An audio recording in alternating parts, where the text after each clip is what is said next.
Say what you want about video game remakes of older titles, but I'm all for them. As long as they're consistently good. Like this one. Hey everyone, welcome back to another Rosca rating, where I, Rosca, talk about a game and give it a personal rating. So I finished Resident Evil 4 Remake recently, and it was really good. Compared to the RE2 Remake, which is the last one I played, it felt a lot more action-focused. Things like a lot more ammo, a lot more enemies, a lot more guns, and I can't just not mention how great the graphics look. Just the little things like Leon walking around the town just look really good. The combat also feels great. Of course, there's still that classic Resident Evil wonkiness, but it still feels pretty solid. Guns each feel different and very satisfying. You've even got that classic Resident Evil pistol gameplay where you stand there and aim your laser, though the laser is something you get later on in the game and not early. And I can't stress enough how satisfying the shotguns feel to use in this game. Just blasting limbs off of enemies, just so satisfying. The snipers also felt really nice. Being able to headshot enemies across the map just never got old. Enemy variety is also a thing. There's not just one type of enemy. You've got enemies that try to grab you, try to stab you, enemies that throw axes at you, enemies that throw dynamite at you. Where are they getting all this dynamite from? Even zombie, demon, monster dogs, and much more. There's almost this sandboxy feeling to the game where you're free to go wherever you want. And I'll have to say that Resident Evil is probably one of the only games where backtracking is enjoyable. In Resident Evil 2, it felt like I was always running low on ammo, but in Resident Evil 4, I usually had plenty to go around. Maybe it's because I like exploring the map, because the game seems to reward exploration with things like ammo, herbs, grenades, and even guns sometimes. At one point, you even get a boat to sail around the map, which is pretty nice if you want to do some exploration. There's even traps lit around the map, so you have to be careful when running around.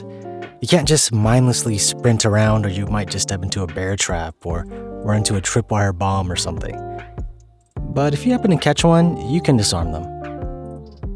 There's also this merchant that you can run into often that you can buy weapons, upgrades, and other items from. And he's even got little challenges you can do, which kind of act like side quests almost, that reward you with currency to spend. Something I thought was cool was that you can find jewelry in the game, and those pieces of jewelry have slots for gems. And if you slot in gems, then the price of that jewelry goes up. And then you can sell it to the merchant for more currency to buy stuff.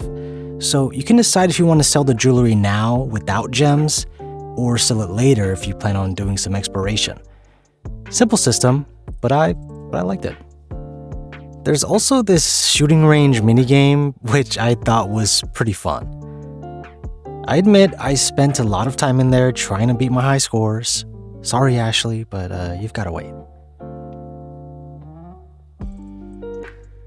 Some minor gripes about the game, I would say, is that the FOV felt a little too close for me personally, even with the sliders all the way up. But that's just a personal preference. I like seeing things around me more, okay? But that may have been done on purpose because it's technically a horror game and they don't want you to see things coming at you to increase the scare factor. Another thing is that it bugged me that you can't switch shoulders that you're aiming on, which is almost a typical feature that you'd find in any third-person shooter nowadays. So the camera gets a bit janky sometimes in tight corners, like when you're trying to peek around a corner on the left side of you, but the camera is stuck looking over your right shoulder. I won't get too much into story details, but I was pretty invested as a first-timer. The gist is that you're Special Agent Leon Kennedy who has to go save the president's daughter, Ashley, from a religious cult. I actually really like the dynamic between Ashley and Leon.